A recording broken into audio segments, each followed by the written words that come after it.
voy a tomar un poco de tiempo nada más para explicar cómo yo llegué a la libertad. Y efectivamente creo que el camino típico, especialmente en la Universidad Francisco Marroquín, es como ir de lo que es el liberalismo a la responsabilidad personal. Mi camino, sin embargo, fue distinto. Fue de la responsabilidad personal hacia o terminando en la libertad. Entonces, déjame explicar exactamente cómo llegué yo personalmente a las ideas de la libertad. Esto de niño me fascinaba. El ticker tape, dicen en inglés. Aquí es donde aparecen en todos colores, rojo, verde, todas las acciones en mi país de todas las empresas holandesas, y pues iba bien, iba mal, y me fascinaba en sí, tal como el casino podía fascinar a un niño. Y siempre quería saber más, de tal modo que logré comprar una primera acción bursátil a los 15 años. Y eso fue con la cuenta de mi hermano, porque mi hermano tenía más de 18 años. Y compré la acción de Philips, que es una empresa neerlandesa que tal vez lo conocen de las radios, de las bombillas de luz y otros aparatos electrónicos. Y efectivamente la razón de por qué compré esta acción es porque fue el patrocinio y el fundador de mi club de fútbol favorito, PSV, en el sur de Holanda, en Eindhoven. Acabamos de ganar 4-1 en Liverpool. Paréntesis. Y efectivamente no tenía ninguna otra razón para comprar esa acción, simplemente porque me gustaba la empresa, y me gustaba la empresa por su historia y relación con el fútbol. Pero creo que lo interesante aquí es, a los 15, 16 años, es tomen un primer paso. Si quieres hacer algo, no solo hables de ello, sino empieza con un pequeño paso en la dirección correcta. No tienes que ser un experto en bolsa para comprar tu primera acción. De hecho, cuando ya tienes tu primera acción, tienes algo en juego, y entonces te incentiva mucho más a seguir investigando, aprendiendo y ser mejor. Y efectivamente eso fue mi camino. Llegué a lo que se conocen como los inversores value, como eso se llama el padrino de la inversión en bolsa, de la inversión value. Y eso es Benjamin Graham. Benjamin Graham era el maestro del legendario Warren Buffett, probablemente el inversor más legendario de la historia del mundo. Por cierto, Warren Buffett comenzó a los 16 años, vendiendo, no sé si latas de Coca-Cola y manías en juegos de béisbol, y lo poco dinero que ganaba pues lo metía a alguna acción que podía encontrar. Y efectivamente Benjamin Graham escribió este libro y empecé a leer muchísimo. De hecho, cuando tenía ya un poco más grande, yo tenía 21 años cuando agarré la costumbre de leer. Efectivamente, si ustedes piensan, hay algo que tienen en común las casas grandes y la gran mayoría tiene una biblioteca. Es decir, yo no conozco persona exitosa que no lea al menos 10, 20, 30 libros al año. Y entonces simplemente comenzar con la costumbre para mí en lo personal era importante, y empezar a leer distintos libros. Un siguiente libro y ejemplo para mí de joven, porque yo creo que uno tiene que aprender de las vidas exitosas de otros. Y para mí un gran ejemplo era John Templeton. Casualidad de la vida, cuando yo llegué ya más grande a Guatemala, tenía una donación del patrimonio de Sir John Templeton aquí en la UFM, que de hecho financió gran parte del UFM Market Trends, donde hoy tratamos de hacer cosas. Y Sir John Templeton no solo era un inversor ejemplar, con mucho éxito en lo profesional. Él se hizo famoso por la frase de que hay que comprar en los mercados bursátiles cuando hay sangre en la calle, metafóricamente hablando. Pero no solo eso, era el primer inversor, uno de los primeros que empezó a invertir fuera de las fronteras de Estados Unidos. Era el primer inversor internacional, podríamos decir. Y no solo eso, a finales de su vida, los últimos 20, 30 años, lo dedicó a lo espiritual, y tenían escritos bien interesantes de cuál fue su camino hacia el cristianismo, donde efectivamente se convirtió en cristiano. Y para mí estas personas, aunque no graban TikToks, bueno, no había TikTok en aquellos tiempos, no hablaban de la libertad o política pública o este gobierno, eran personas íntegras, ejemplares, exitosos en lo suyo y liberales. Y eso me inspiró a mí a profundizar las ideas de la libertad. Es decir, por ser exitoso en lo tuyo, podías inspirar a otros jóvenes a pensar, bueno, ¿qué hace tan exitosa esta persona? ¿Qué piensa esta persona? Y resulta que la mayoría de mis ejemplos pues son liberales. Y si hablamos de la inversión, es muy cierto también, que aquellos países con más libre mercado son los que más exitosos son. Entonces, eso también es una lección del gran Sir John Templeton sobre el éxito en la inversión en la bolsa. Y cuando era muy joven, en mi búsqueda de libros, jovencito, creo que ese es un libro que todos deben leer siendo joven, y si no lo has leído siendo joven, pues hay que leerlo de todos modos, que es un poco curioso si lo piensan. Si yo estoy dando clases y yo les digo a los alumnos, este libro me cambió la vida, léanlo. ¿Cuántos alumnos toman la molestia de buscar y leer el libro que yo digo que me cambió la vida a mí? ¿Qué creen ustedes? ¿El 10%? ¿El 5%? ¿El 1% a veces? Y es extraño porque al final los recursos que tenemos todos son los mismos. Pero la forma en cómo vamos a laburar y aprovechando las oportunidades son muy distintos. Y lo que él me enseñó de joven es muy interesante y muy simple, pero las ideas simples son muy poderosos. Los activos ponen dinero en tu bolsillo, los pasivos quitan dinero de tu bolsillo. Entonces déjame explicar algo muy rápidamente en cómo me formó a mí siendo joven versus cómo formó tales a mis amigos, que fueron parte del 90% que no leyeron el libro. Y todos tenemos el libro disponible en cualquier momento.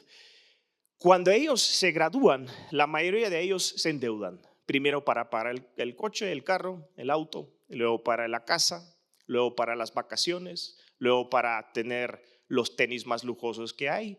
Y efectivamente viven una vida dependiendo de otros, dependiendo del banco, dependiendo de su empleo para seguir pagando las cuentas, y efectivamente se vuelve una especie de esclavos. En cambio, la otra forma es efectivamente buscar la independencia financiera. Entonces, desde muy joven, aproximadamente 18, 19 años, empecé a indagar en esto.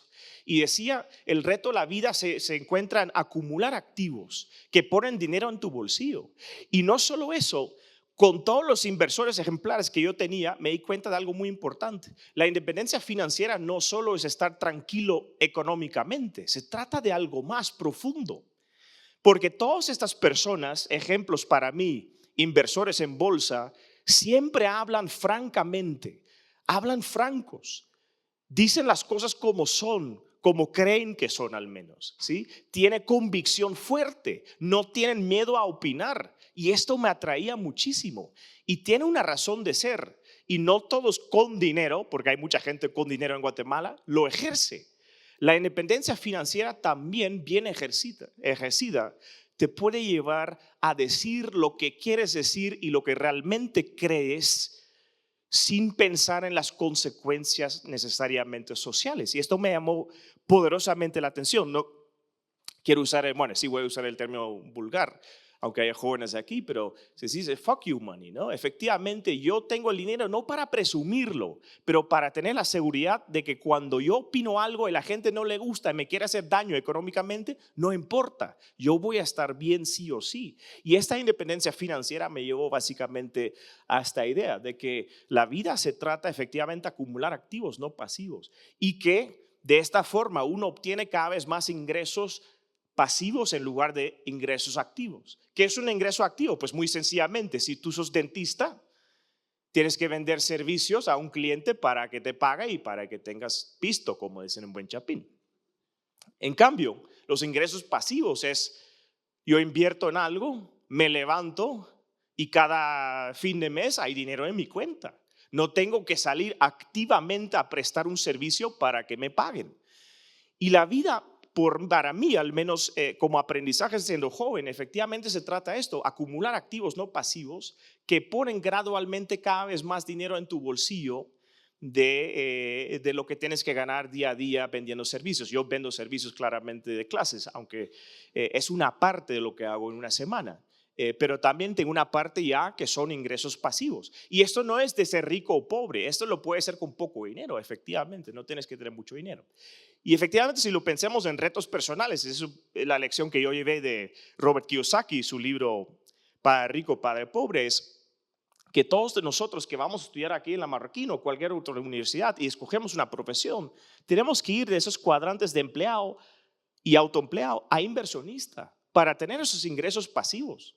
Y es más, dueño de negocio también está ahí. Uno puede tener una clínica contratando a otros dentistas que prestan servicios y que te ingresa dinero a tu bolsillo, pero yo honestamente me tiré por el lado de inversionistas. Pero si ustedes quieren tener ingresos pasivos, se tienen que ir del lado izquierdo de la cuadrante al lado derecho. Y para mí entonces la inversión en bolsa es un camino hacia la independencia financiera. Y eso fue efectivamente mi camino hacia la libertad. Todos los ejemplos que tuvimos, y esto es una anécdota increíble, eso es Jim Rogers. Él se hizo multimillonario a los 38 años y la vida que él tenía era increíble. Hizo 3 viajes alrededor del mundo. Yo siempre cuento la anécdota. Fui a Holanda, a Ámsterdam, siendo patojo. Yo tenía 21 años. Acabo de leer su libro y me enteré de que iba a llegar a Ámsterdam. De hecho, le escribí un correo. No sé, yo en mi inocencia, ojalá la tengan también. Le escribí, ¿no quiere tomar usted en café? Yo quiero aprender de usted. No tiene tiempo para un cafecito antes. Y me contestó muy amablemente. Dice, no, perdón, es que hay demasiada gente, demasiada actividad, pero tal vez después, no sé, rápidamente podemos conocernos y ya listo. Es un tipo muy amable, ¿no? Y efectivamente, cuando llega a Guatemala, en Ámsterdam, ¿cuántas personas llegaron al evento? 3,000 personas. 3,000. Cuando llegué a Guatemala, primer año en la U, ¿a quién le dieron el doctorado honoris causa? Al mismo Jim Rogers. Y tuvimos aquí a Jim Rogers en este escenario y yo estaba sentado en este salón. ¿Cuántas personas llegaron? Ni siquiera se llenó el Friedman. Entonces también es un tema de actitud, de curiosidad, de seguir aprendiendo de ejemplos que podíamos tener en lo nuestro. Y esta gente era para mí pensadores independientes, sin miedo de opinar, sin miedo de decir lo que según ellos es correcto. Y además cuyos ingresos no dependen del Estado, dependen de su capacidad de tomar buenas decisiones. Y si cuando ustedes escogen una profesión, hay 2 tipos de profesiones. Hay profesiones donde laburamos y tenemos retroalimentación de lo que hacemos en la forma de ganancias o de pérdidas, o tienes profesiones que no tienen esta retroalimentación. El político, por ejemplo, como no venden servicios en el mercado, no tiene esta retroalimentación de mercado, no tiene esta prueba o test de mercado. Y entonces para mí, en ese sentido, eran ejemplares. Y no solo esto, este librito tenía una referencia que es interesante contar en el tiempo que me queda. Yo pedí una vez como era más pequeño y para mí un libro era una inversión grande, o sea, $20 era mucho para mí en aquellos tiempos, pesaba. Yo podía estar yendo al cine, pero compré un libro. Y había un libro en particular y venía con una portada, pero lo pedí en internet, lo traían a mi casa y venía sin portada. Y entonces lo devolví y pedí otra copia. Y venía sin portada. Y lo volví a devolver y me mandaron otro de nuevo sin portada.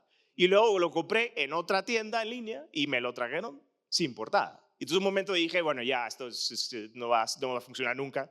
Voy a aceptar que este libro no tiene portada. Pero empecé a leer el libro y había un pequeño papelito.